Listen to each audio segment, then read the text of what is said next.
ठाकरेंच्या शिवसेनेचे आमदार नितीन देशमुखांना त्यांचं ते वक्तव्य भोवणार आहे। विधानसभा अध्यक्षांवर देशमुखांनी गंभीर आरोप केले होते।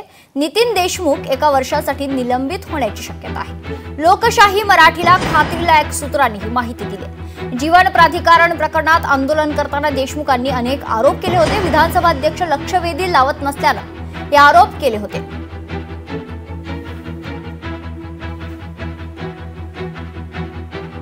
मला दुःख वाटते, विधानसभेचे अध्यक्ष हे अध्यक्ष असतात, परंतु विधानसभेचा अध्यक्ष या अध्यक्ष कुंभकर्णासारखा झोप घेतलेली आहे।